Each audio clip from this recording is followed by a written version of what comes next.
সুপ্রিয় দর্শক, স্বাগত আমাদের নিয়মিত সাপ্তাহিক আয়োজন চায়না বুলেটিনে। আপনারা জানেন, চীন সম্পর্কিত গুরুত্বপূর্ণ খবরাখবর নিয়ে সাজানো আমাদের এই অনুষ্ঠান। চীন আমাদের পরম বন্ধু, প্রতিবেশী দেশ। তাই চীনের উল্লেখযোগ্য খবরগুলো বাংলাদেশি দর্শকদের কাছে তুলে ধরতেই চায়না মিডিয়া গ্রুপ সিএমজির এই বিশেষ আয়োজন। শুরুতেই জেনে নেওয়া যাক এই সপ্তাহের বিশেষ খবরগুলোর শিরোনাম। চীন ও দক্ষিণ এশিয়ার দেশগুলোর মধ্যে সহযোগিতা গড়ে তুলতে পঞ্চম চীন দক্ষিণ এশিয়া সহযোগিতা ফোরাম শুরু।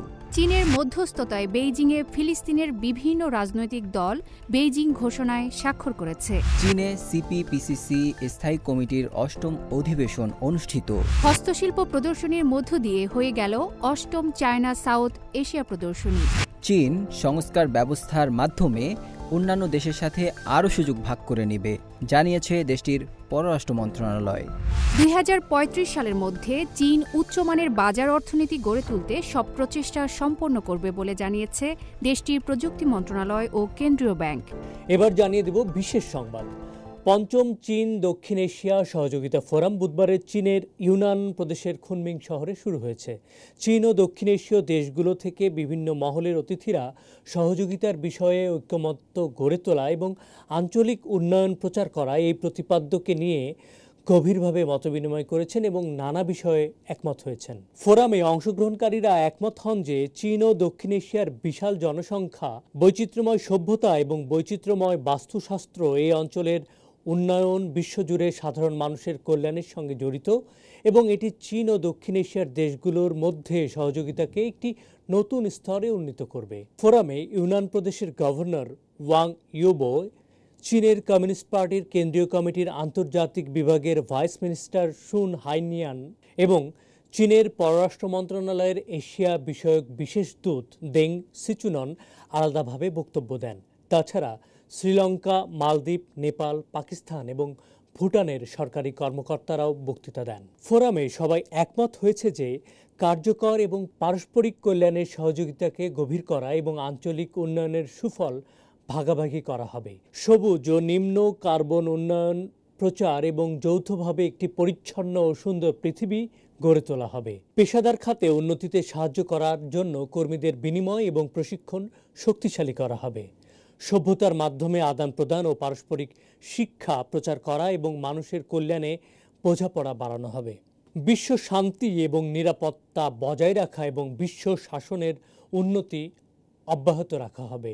সিপিপিসিসির স্থায়ী কমিটির অষ্টম অধিবেশন বেইজিংয়ে শুরু হয়েছে। এতে ২০তম সিপিসির কেন্দ্রীয় কমিটির তৃতীয় পূর্ণাঙ্গ অধিবেশনের চেতনা অধ্যয়ন এবং বাস্তবায়নের দাবি জানানো হয়। সিপিসি কেন্দ্রীয় কমিটির পলিট ব্যুরোর স্থায়ী কমিটির সদস্য এবং চীনা জাতীয় রাজনৈতিক পরামর্শক সম্মেলনের চেয়ারম্যান হুয়াং হুনিং উদ্বোধনী অনুষ্ঠানে সভাপতিত্ব করেন। সিপিসি কেন্দ্রীয় কমিটির পলিট ব্যুরোর স্থায়ী কমিটির সদস্য এবং সিপিসি কেন্দ্রীয় কমিটির সম্পাদক মণ্ডলীর সম্পাদক ছাই ছি উদ্বোধনী অনুষ্ঠানে এক প্রতিবেদন পেশ করেন। ওয়াং হুনিং তার ভাষণে বলেন, ২০তম সিপিসি কেন্দ্রীয় কমিটির তৃতীয় পূর্ণাঙ্গ অধিবেশন চীনের বৈশিষ্ট্যময় আধুনিকীকরণের মাধ্যমে শক্তিশালী দেশ গঠনে অত্যন্ত গুরুত্বপূর্ণ অধিবেশন। দেশটির প্রেসিডেন্ট শি জিনপিং পূর্ণাঙ্গ অধিবেশনে আরও ব্যাপকভাবে গভীরতর সংস্কার বেগবান করা এবং চীনের বৈশিষ্ট্যময় আধুনিকরণ জোরদার করার তাৎপর্য তুলে ধরেন। সিপিপিসিসিকে অবশ্যই সচেতনভাবে নিজের চিন্তাভাবনা এবং কর্মকাণ্ডকে শি জিনপিংয়ের ধারাবাহিক নতুন চিন্তা এবং নতুন দৃষ্টিভঙ্গির সঙ্গে একীভূতকরণ করতে হবে। ছাইছি বলেন, পূর্ণাঙ্গ অধিবেশনের নেয়া সিদ্ধান্ত ২০৩৫ সালের মধ্যে মূল সমাজতান্ত্রিক আধুনিকায়ন বাস্তবায়নের লক্ষ্যের উপর গুরুত্ব আরোপ করে পরবর্তী ৫ বছরের গুরুত্বপূর্ণ সংস্কারমূলক ব্যবস্থা নেওয়া হয়েছে, যা কেবল সিপিসির ১৮তম কমিটির পূর্ণাঙ্গ তৃতীয় অধিবেশনের পর সার্বিকভাবে সংস্কার গভীর করার অনুশীলনের ধারণায় নয়, বরং নতুন যুগের নতুন যাত্রায় চীনের বৈশিষ্ট্যময় আধুনিকায়ন বেগবান করার নতুন যুগের সূচনা করেছে। চীন সবসময় দৃঢ়তার সঙ্গে ফিলিস্তিনি জনগণের বৈধ জাতীয় অধিকার পুনরুদ্ধার এবং মধ্যপ্রাচ্যের দেশগুলির জনগণের ভাগ্য নিজেদের নেয়ার বিষয়ে সমর্থন দিয়ে আসছে। চীনের পররাষ্ট্র মন্ত্রণালয়ের মুখপাত্র মাও নিং একথা বলেছেন।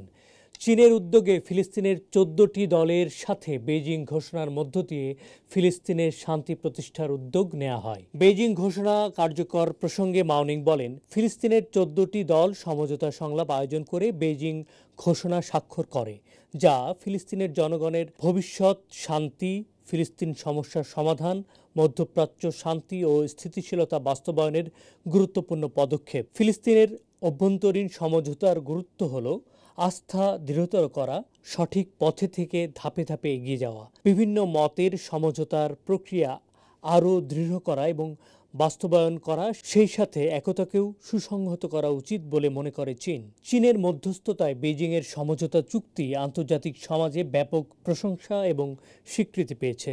বিশ্বের বিভিন্ন দেশে 10,592 জন নেটিজেন সিটিজেনের জরিপে অংশ নিয়েছে। তাদের মধ্যে 92.81% মানুষ মনে করেন ফিলিস্তিনি জনগণের ক্ষমতা, দেশের বিচ্ছিন্নতা অবসান এবং ফিলিস্তিনের একীকরণের নতুন প্রচেষ্টা চালিয়েছে চীন। ফিলিস্তিনের বিভিন্ন পক্ষের মতভেদ মোকাবেলায় চীনের মধ্যস্থতা এক নতুন দৃষ্টান্ত স্থাপন করেছে। দর্শক, এই ছিল আমাদের এবারের আয়োজনে।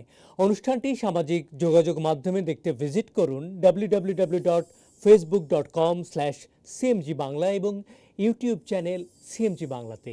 আবারও দেখা হবে আগামী সপ্তাহের একই দিনে একই সময়ে। দেখার আমন্ত্রণ চাইছেন।